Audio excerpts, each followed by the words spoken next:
ఇప్పుడు నేను ఎగ్జాక్ట్గా ఉప్పలపాడు విలేజ్లో ఉన్నాను. సో అనుకోకుండా వచ్చిన ట్రిప్ ఇది. అంటే రైడ్ కోసం ఏం రాలేదు, చిన్న ఫ్యామిలీ ఫంక్షన్ నుండి వచ్చేసేసి ఫ్యామిలీ ఫంక్షన్ చూసుకొని జస్ట్ మా ఫ్రెండ్ వాళ్ళ ఇంటికి, వినోద్ వాళ్ళ ఇంటికి వెళ్తూ జస్ట్ మధ్యలో ఉప్పలపాడు అని చెరువు ఉంటుంది, చాలాసార్లు వచ్చాను నేను. So very close to my home అనమాట. గుంటూరుకి అందుబాటులో ఉన్న చాలా మంచి place. Just 5 kilometre away from Guntur. And మా ఇంటి దగ్గర నుంచి కూడా అరౌండ్ 6-7 కిలోమీటర్స్ ఉంటుందేమో. Very beautiful. ఈవినింగ్ టైంలో ఫ్యామిలీతో పాటు చాలా మంచిగా ఎంజాయ్ చేసే ప్లేస్ అనమాట. సో ఇక్కడికి ఆల్మోస్ట్ ఒక 70 to 80 డిఫరెంట్ కొంగలు, పక్షులు వలసలు వస్తూ ఉంటాయి. ఎక్కడి నుంచి, ఆస్ట్రేలియా నుంచి, సౌత్ ఆఫ్రికా నుంచి, బ్రెజిల్ నుంచి. సో ఇలా అక్కడి నుంచి వలస వచ్చి ఇక్కడికి వచ్చి గుడ్లు పెట్టి పొదిగి పిల్లల్ని చేసి సో మళ్ళీ ఇక్కడ నుంచి వెళ్తూ ఉంటాయి అట్లా. సో మీకు క్లియర్గా నేను చెరువు దగ్గరికి వెళ్ళేసి మీకు క్లియర్గా చూపిస్తాను. సో మీకు ట్రాన్స్పోర్టేషన్ చాలా ఈజీ ఉంటుంది. సో గుంటూరు వచ్చేసారంటే గుంటూరు నుంచి మీకు బస్సెస్ ఉంటాయి, ఆటోలు ఉంటాయి. సో ఉప్పలపాడు జస్ట్ ఒక 5-6 కిలోమీటర్స్, 10-15 మినిట్స్ పడుతుంది అంతే. సో అక్కడ నుంచి వచ్చారంటే స్ట్రైట్ ఒకటే రూటు, మెయిన్ రోడ్ పక్కనే ఉంటుంది. అండ్ ఇక్కడ టికెట్ కూడా ఎక్కువ కాస్ట్ ఏం లేదు, జస్ట్ 10 రూపీస్ అంతే. ఇక్కడ నుంచి చాలామంది ఫారినర్స్ కూడా చూసి వెళ్తున్నారు. ఇప్పుడు నేను ఒక టర్కీ ఫ్యామిలీని మీట్ అయ్యాను, వాళ్ళు చాలా హ్యాపీ ఫీల్ అయ్యారు. బట్ ఇంటర్వ్యూ ఇవ్వలేదు, వాళ్ళు కొంచెం షై ఫీల్ అవుతున్నారు కెమెరా ముందు. So but very good place.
చెప్పండి, ఒక 10 మొదలండి.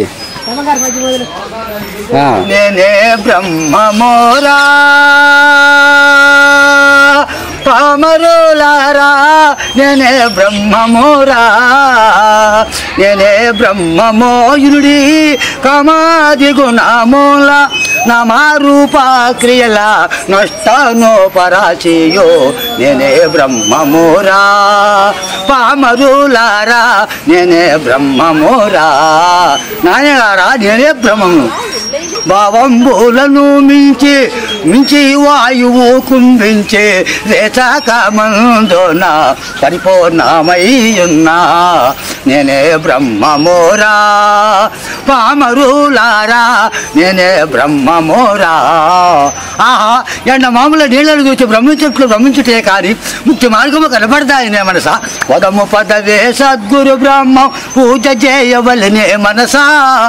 దండిగ సద్గురు అండ చేరితే తరిగేమున్నజ మనసా. లోపల వెలుపల ప్రాపగా నిలిచే అపాజ్యోతుడే మనసా. దండిగ సద్గురు అండ చేరితే తరిగేమున్నజ మనసా. నాదు బిందు కళ తీర్థుండగు వీరన్నరాయణుడే మనసా. నాదు బిందు కళ తీర్థుండగు వీరన్నరాయణుడే మనసా. ఓ మాయ మనసాని మనసు విరా బ్రహ్మ మరుగోనుంచవాయికా.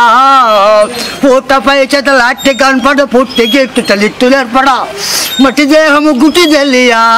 ఓ మాయ మనసాని మనసు విరా బ్రహ్మ మరుగోనుంచవాయికా. ఉక్రోష్టాముల కొంప బొక్కాలు 10 కోట్లు కుక్కలైనను దీన్ని కొరివు జీవంపావు. దీన్ని నమ్మబోకుడమ్మ దేహమన్నా మట్టి బొమ్మ దీన్ని నమ్మరాదమ్మ రాను రాను ఆయువు సున్నా దీన్ని నమ్మబోకుడమ్మ. కర్రలే చుట్టాలు కట్టెలే బంధువులు కన్న తల్లి ఎవరే చిలుక నేను కన్న తల్లి ఎవరే చిలుక. మోసేది 4 ఎంబడి 10 మంది ఎంటనెవ్వరు రాని చిలుక. అయ్యో నీ ఎంటనెవ్వరు రాని చిలుక. ఓం నమో నారాయణ పరబ్రహ్మ. పోయిందా? Super super. సో ఇప్పుడు ఎవరైతే ఇప్పుడు పాటలు పాడుతున్నాడో ఆయన ఊర్లో చదువు లేనోడు కాదు, మోటోడు కాదు, భయంకరంగా చదువుకొని చాలా మేధావి.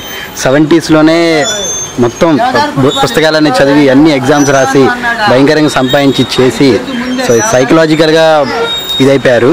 సో అప్పుడు పాడిన పద్యాలు, అప్పుడు చేసిన పనులు, అప్పుడు ఏవైతే ఆయన చదువుకున్నారో, అప్పుడు ఏవైతే కాలగ్రంథం మొత్తం చదివిందంట, మొత్తం గీతాలు గ్రంథాలు అన్నీ కూడా. సో వాటిలో ఎఫెక్టే